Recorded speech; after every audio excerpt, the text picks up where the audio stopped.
Hello, my name is Jeremy with Faithful Guardian Training Center. Today we're going to be talking about chest trauma. Today we're specifically going to be talking about cardiac tamponade, which is when you have fluid buildup inside of the pericardial sac. All right, so what this does is, or what happens is you have blood that gets into the pericardial sac, which is going to diminish your ability's heart to be able to pump. So think about it as you have your heart muscle that's able to expand and contract. Okay, well, you have this fixed container, okay, and that is going to be your pericardial sac. So if your pericardial sac is fixed, okay, and you have your heart that is inside constantly trying to beat, okay, what's going to happen is whenever your heart beats during a injury, where you have blood leaking out into the pericardial sac, the more your heart beats, the more blood that gets into that sac. The more blood that gets into that sac, the less room that leaves for your heart to be able to expand and contract. And so what that does is that actually causes compression in the heart. And ultimately, so what that's going to end up doing is that's going to cause your heart to not be able to contract anymore. This is going to affect Starling's law of the heart, which is the rubber band effect. So the more your heart fills, the stronger the contraction.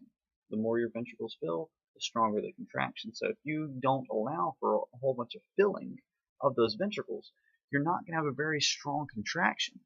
And that's actually going to diminish your cardiac output by diminishing your stroke volume.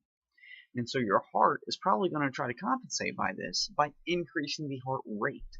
Okay? And it's not, the more that your heart beats, the more blood that gets released.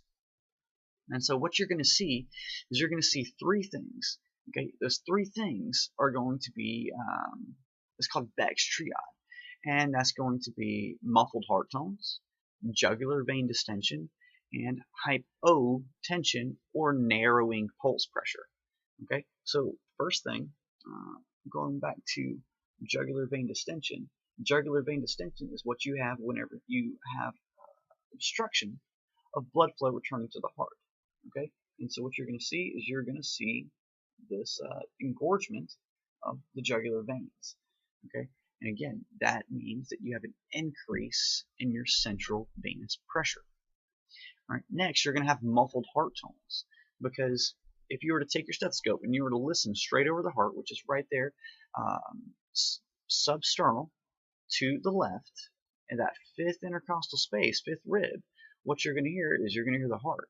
So if you hear a distance or it sounds like your heart is in an aquarium, that's going to tell you that you have blood flow or blood in that pericardial sac, or a fluid in that pericardial sac, and that's diminishing. It's essentially increasing the distance between your stethoscope and your heart. So that's where that muffled heart tones come from. All right. Now for this next part, hypotension or narrowing pulse pressure. Okay, so for this part, to establish narrowing pulse pressure, you actually have to develop a trend of vital signs. And the way that you trend vital signs is you actually have to have a minimum of 3 sets. Okay, you must have 3 sets of vital signs to trend blood pressure to be able to tell if you have a narrowing pulse pressure. All right, so what's happening is during contraction, you have your systolic pressures. During relaxation, you have your diastolic pressures. So what's happening is as your heart's contracting and you have your systolic pressure, your diastolic pressure as you have your contraction and relaxation of the heart, the less that your heart is able to pump out, the lower your systolic pressure is going to be. If your heart doesn't have as much of an ability to relax, your diastolic pressure is going to go up. So as your systolic pressure is dropping because your heart can't contract as much, and as your diastolic pressure is increasing or staying the same, as your heart doesn't have enough time to relax, this is going to cause that narrowing in the pulse pressure. Okay, and so a narrowing pulse pressure would mean, for example, if you had your first blood pressure and let's say it was 120/80, that perfect number, you were to take your second blood pressure 3 to 5 minutes later, it would be 110/86. That's nothing too crazy. That third blood pressure that you get, let's say that it's going to be 96 over 88. That's a very narrow pulse pressure, and that's something that you're going to get to see on those vital signs.